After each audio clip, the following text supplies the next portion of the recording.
তখন গভীর রাত, ঘন অন্ধকার, টিপ টিপ করে বৃষ্টি হচ্ছে। আমি হয়তো কথায় কথায় এই প্রবলেমগুলোর সঙ্গে একটা গল্প বলি। That is my USP. তোমাকেও একটা ইউএসপি তৈরি করতে হবে। গুড মর্নিং কলকাতা, আমি তোমাদের বন্ধু। আজকে এই মুহূর্তে দেখো বাইরে টিপ টিপ করে বৃষ্টি হচ্ছে। তাদের হাত থেকে বলতে চাই তো পাশে আছে। আমরা জানতে পারবো না এতজন আমরা অডিয়েন্স আমাদের শুনছে। এটা আর ডাইনামিক মাইক্রোফোন হচ্ছে একদম ঠোঁটের কাছে লাগিয়ে বলতে। মাইক্রোফোনটা কখনো এরকম হবে না, এটা ভুল। কেউ হয়তো খুব ক্যাজুয়াল কথা বলে, লোকে ওটা অ্যাকসেপ্ট করে, ওটা তার ইউএসপি। আমি হয়তো কথায় কথায় এই প্রবলেমগুলোর সঙ্গে একটা গল্প বলি। That is my USP. So প্রত্যেকের একটা নিজস্ব ইউএসপি আছে। তোমাকেও একটা ইউএসপি তৈরি করতে হবে যে এটা আমি বাকি সকলের থেকে আলাদা, এটা কারোর মধ্যে নেই, আমার মধ্যে আছে। কন্টেন্ট ক্রিয়েটার, এটা তোমাকে মাথায় রাখতে হবে যে তোমার ইউএসপি কি, কেন আমি বাকি সকলের থেকে আলাদা। আমি 10 জনকে দেখেছি সবাই রোস্ট করে, কেন আমি রোস্ট করব? আমি রোস্ট নাও করতে পারি, কারণ দেখবে এখন কিন্তু রোস্টিং ভিডিও আর চলছে না। তো একটা সময় রোস্টিং ভিডিও খুব চলেছে, এখন কি হচ্ছে ওই গালাগালি রোস্টিং লোকে কিন্তু রিজেক্ট করতে শুরু করেছে। পডকাস্ট সেপারেট ইস্যু, মানে আমি বলছি আমার সাবজেক্টটা কি হবে।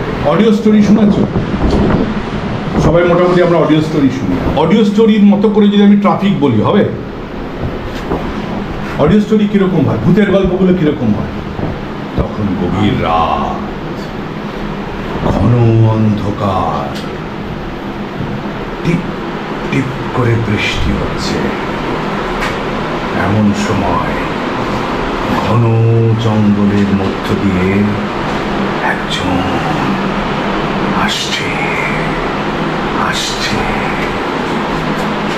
কে? ভয় পেয়ে গেছে। আমি এটা ক্রিয়েট করলাম তো। আবার সেই আমি যখন খবর পড়বো, নমস্কার, খবর পড়ছি আমি অমুক, আজকের বিশেষ বিশেষ খবর হলো প্রধানমন্ত্রী আজকে বলেছেন আমরা দেশের সঙ্গে কোনো রকম সমঝোতা সহ্য করব না। বাংলাদেশের সঙ্গে আমাদের বন্ধুত্বপূর্ণ সম্পর্ক থাকবে, কিন্তু বাংলাদেশ যদি মনে করে আমাদের সঙ্গে শত্রুতাপূর্ণ সম্পর্ক চায় তাহলে আমরা সেই রকম জবাব দেব। It's a news pattern.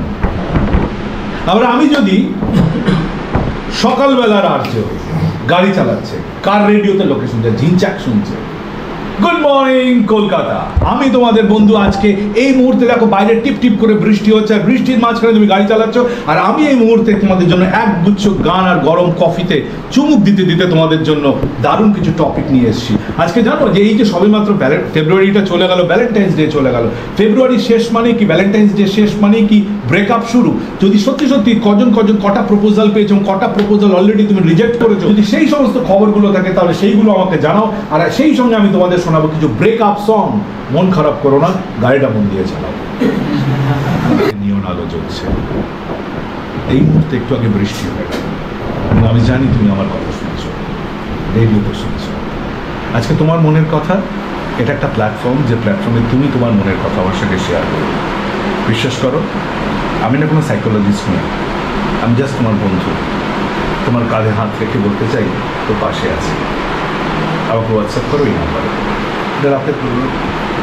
একটা মানুষই তো চেঞ্জ করছে সব ডিফারেন্ট মুড। আমি মানুষটা সেম, তাহলে আমি কি করছি? আমার ভয়েস অ্যাক্টিং করছি। যেটা অডিয়েন্সদেরকে রিচ, যে আমাদের কাছে যে ফোন কল বা কল আসে বা ওটা রিচ কেন আমরা জানতে পারবো না এতজন আমরা অডিয়েন্স আমাদের শুনছে। এটা দেখো, এটা একটা অডিও রিসার্চ হয়। অডিও রিসার্চে জানা যায় যে কতগুলো রেডিও লোক শুনতে পারে। ওটা আমাদের কাছে না, ওটা তো স্টেশনের কাছে থাকে, এফএম স্টেশনের কাছে, ওর কাছে থাকে। তার ফলে আমরা জানতে পারি কোন শো এর পপুলারিটি বেশি হচ্ছে, সেটা থাকে। প্লাস সবচেয়ে বড় কথা, এই যে হোয়াটসঅ্যাপ, SMS, ফোন কলস গুলো ঢুকছে, তুমি ধরো দেখলে তো, যেমন আমি কালকে 450 হোয়াটসঅ্যাপ পেয়েছি, আমি হার্ডলি 55 না 56টা পড়তে পেরেছি, বাকি 350 পড়তেই পারি।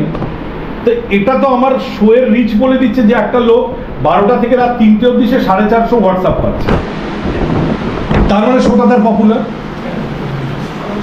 ঠিক আছে, এইগুলোও তো তোমাকে একটা, মানে আমরা বলি হিসেব মতো আমাদের যে প্রতি 70টা লোকে একটা লোক SMS করে। তাহলে 70টা লোকে যদি একটা লোক SMS বা হোয়াটসঅ্যাপ করে, মানে প্রচুর লোক প্যাসিভ লিসনার আছে। অ্যাক্টিভ লিসনার কারা? যারা ধরো শুনছে, কাজ করছে। ধরো এই অ্যাক্টিভ লিসনারদের মধ্যে আবার অ্যাক্টিভ পার্টিসিপেন্টস কারা, যারা হোয়াটসঅ্যাপ করছে, যারা ফোন কল করছে, যারা টেক্সট করছে, তারা অ্যাক্টিভ পার্টিসিপেন্টস। এবার যদি আমি প্রতি 70টা বা 100টা লোকে যদি আমাকে একটা লোক হোয়াটসঅ্যাপ করে, তাহলে 350-র সঙ্গে আমি 100 যদি আমি ক্যালকুলেশন করি, তাহলে ইন অ্যান অ্যাভারেজ আমি একটা ফিগার পাই যে এতগুলো লোক ইন অ্যান অ্যাভারেজ আমাকে শুনছে। আমি বোঝাতে পারলাম ব্যাপারটা? এইভাবে একটা ক্যালকুলেশন হয়। আর ডাইনামিক মাইক্রোফোন হচ্ছে একদম ঠোঁটের কাছে লাগিয়ে বলতে হবে। তার কারণ হচ্ছে আমরা যখন ধরো ঘরটা আমার ধরো সাউন্ড প্রুফ নয়, এবার বাইরের সাউন্ড যাতে না ঢোকে সেই জন্য আমরা ডাইনামিক মাইক্রোফোন ইউজ করি, কারণ ওটা একমাত্র মাইক্রোফোনের সবচেয়ে কাছের শব্দটাই ও ক্যাপচার করে। আমরা কি করবো, মাইক্রোফোন যখন ব্যবহার করব তখন আমরা মাইক্রোফোনটাকে জাস্ট এইরকম মানে এইরকম ভাবে দেবো। So for example, if this is microphone, আমার মাইক্রোফোনটা এই থাকে, মাইক্রোফোনটা কখনো এরকম হবে না, এটা ভুল, ঠিক আছে? এই করতে হবে, মানে সেন্স অফ উইটি সেন্সার। তুমি আমাকে একটা কথা বলে আমার সঙ্গে সঙ্গে তার জবাব দেওয়ার মতো যে আমি ঠিকঠাক মতো জবাব দিতে পারলাম, সেইটা আমাকে থাকতে হবে। যদি আমি সেটা না তুমি বললে আমি ভাবতে বসলাম কি জবাব দেবো, আমার অনেক টাইম চলে গেল। সুতরাং তাকে সেন্স অফ হিউমার তাকে থাকতে হবে, এটা তার ফার্স্ট। মানে প্রম্পট আনসার করার তাকে মানে তার কোয়ালিটি থাকতে হবে। 2 নম্বর হচ্ছে তাকে দর্শক মানে অডিয়েন্স তার শ্রোতা লিসনারদের তাকে মানে সে কী করে রিলিজ করতে হবে সেটা তাকে জানতে হবে। থার্ড হচ্ছে কোন টপিকের উপর কথা বলছে সেইটাকে তার খুব ভালোভাবে সেই টপিকটার উপর তার নলেজ থাকতে হবে। 4th ওয়ান হচ্ছে যে মডিউলেশনস, ভয়েস মডিউলেশনস তার ভীষণ ইম্পর্টেন্ট। এবং 5th ওয়ান হচ্ছে যে গানগুলোকে সে প্লে করবে সেই গানগুলো সম্পর্কে তার নলেজ।